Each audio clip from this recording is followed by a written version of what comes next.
Hey parents, do your children a favor. Don't sacrifice yourself for them. There is a tendency for some parents to say, oh, I give everything for my children, or I sacrifice for them. I sacrifice my happiness, my possibilities, my time, what I wanted, or what I want, as long as they are happy and well. But be careful, because when you do this as a parent, you put a great burden on them, like a debt that they can never get to pay. The parents already gave the greatest thing they can give, which is life. So if on top of that, the parents tell their kids that they sacrifice everything for them, the kids will feel like they have a big debt with them. And the question here is when are these children going to be able to finish paying for that? My life plus my parents' sacrifice. Wow, that's a lot. It is like a school loan at the highest interest rate. This debt is energetic. When you say this energetically, you put them in debt. Then the children feel that they can now go towards life before they pay back for so much. Actually, they can never get to be debt-free because of this. And this can affect them in life in many ways, in their finances, relationships, or health, however they choose to pay for that.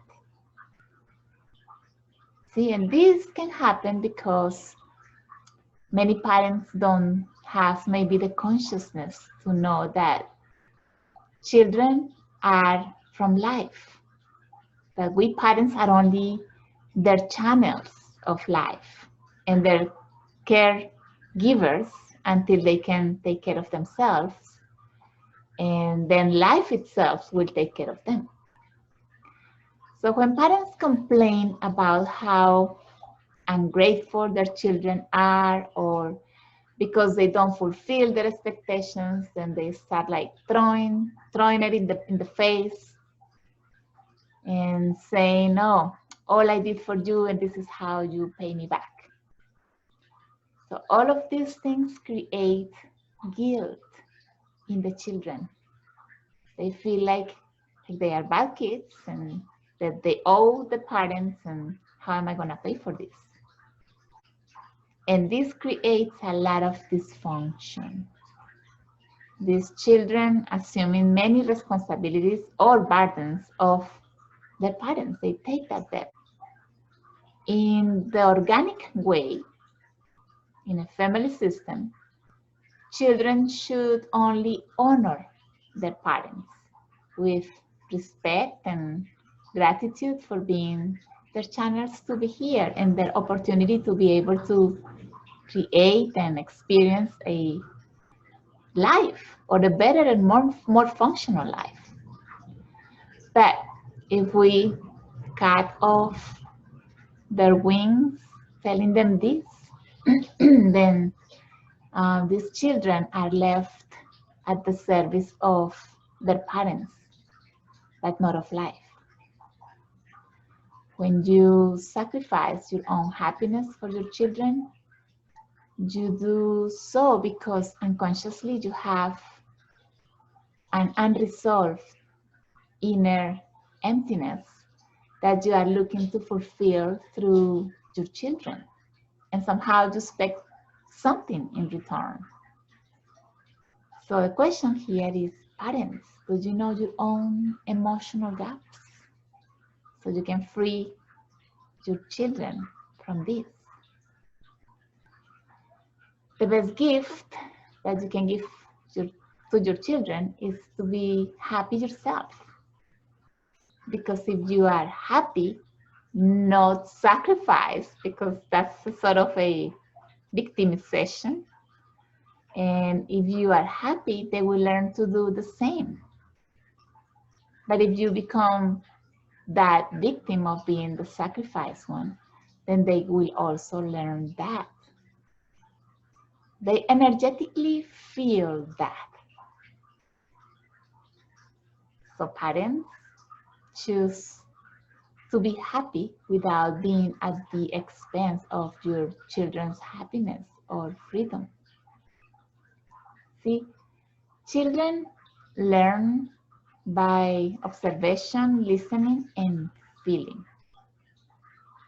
And if any of the parents don't feel happy, they know it, they feel it, and they will be loyal to you. So when they grow up, they might be looking not to be happy, because they are not going to do it better than you. Because if you weren't happy and I'm going to be happy, it's a sort of a betrayal. I don't want to be happy if my parents weren't happy.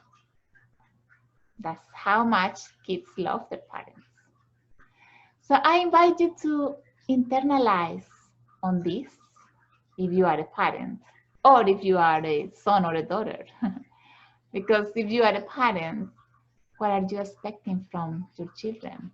Or if you are a son or a daughter, do you feel like in debt to your parents, or guilty of not giving them enough? So parents, choose yourself first. When the child is no longer so dependent on the parents, it is time to prioritize